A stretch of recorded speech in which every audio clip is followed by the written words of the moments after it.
am Ishika, your learning buddy. Welcome to the from zero diaries. जो मैं start करने वाली हूँ फर्स्ट वीडियो है जिस सीरीज़ की, वो है डिजिटल मार्केटिंग के बारे में। आपने 24 आवर्स के बड़े बड़े लेक्चर्स देखे होंगे, बट ये उनका एक्सप्लेनेशन है जो कि बहुत शॉर्ट फॉर्म में है और बहुत मज़ेदार भी है। तो इस वीडियो को एंड तक पूरा देखिए, अगर अच्छा लगे तो सीरीज़ को ज्वाइन भी कीजिए। तो चलिए स्टार्ट करते हैं। तो पहला पॉइंट ये है कि why digital marketing is important. ये टर्म क्यों आया है ना, और क्यों ये इम्पॉर्टेंट है, तो इसको हम बहुत सारे पॉइंट्स में जानेंगे। उससे पहले दो टर्म्स हमको समझनी होंगी, which is traditional marketing and digital marketing. Traditional marketing वो होती है जो फ़ोन से ऑनलाइन नहीं होती, ऑनलाइन के अलावा जो भी मार्केटिंग होती है सिर्फ टीवी से, न्यूज़पेपर से या पोस्टर और बैनर से, ठीक है।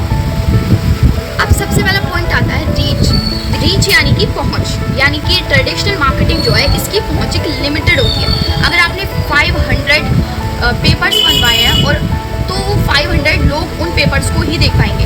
बट अगर आप डिजिटल मार्केटिंग की बात करते हैं, यहाँ पर आप कोई एडवर्टाइजमेंट करते हैं तो वो अपनी कंट्री के साथ साथ और कंट्रीज़ भी देख सकते हैं उसको, है ना। तो इसकी रीच तो मैक्सिमम होती है, ठीक है। तो दूसरे पॉइंट पर आते हैं, तो नॉन वोलेटाइल और वोलेटाइल। वोलेटाइल का मतलब क्या होता है? फ्लेक्सिबल। फ्लेक्सिबल मतलब कि अगर हमने कोई पोस्टर बैनर बनाया और उसमें कोई चीज़ गलत हो गई तो हम उसको चेंज नहीं कर सकते, वो फ्लेक्सिबल नहीं है, वोलेटाइल नहीं है। हमें उस पोस्टर को हटा के नए पोस्टर लगाने होंगे, ठीक है।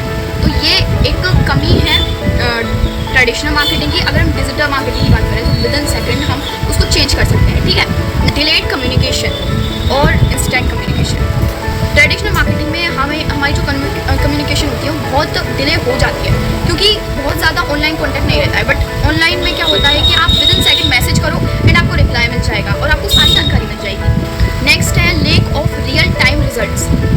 What is this mean? इसका मतलब ये है कि अगर मुझे पता करना है कि मैंने जो विज्ञापन अपने बनाए हैं उसमें कितने लोगों ने विज्ञापन देख लिया है, कितने लोगों ने विज्ञापन नहीं देखा है, ये चीज़ मुझे जाननी है। तो मैं कैसे पता करूँगी?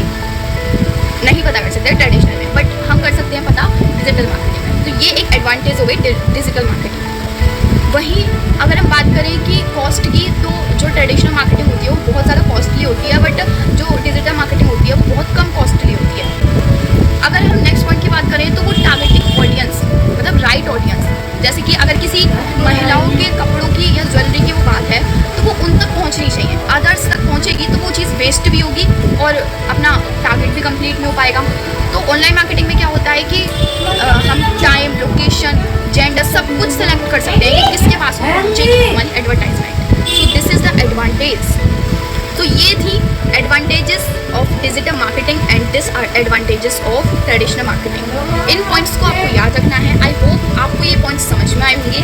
मैं स्क्रीनशॉट यहाँ पर लगा दूंगी, आप इनको नोट कर सकते हो ताकि आप भूलो नहीं, वरना आप बार बार वीडियो तो देख ही सकते हो। ऐसी और वीडियोस देखने के लिए सब्सक्राइब करें फ्रॉम ज़ीरो।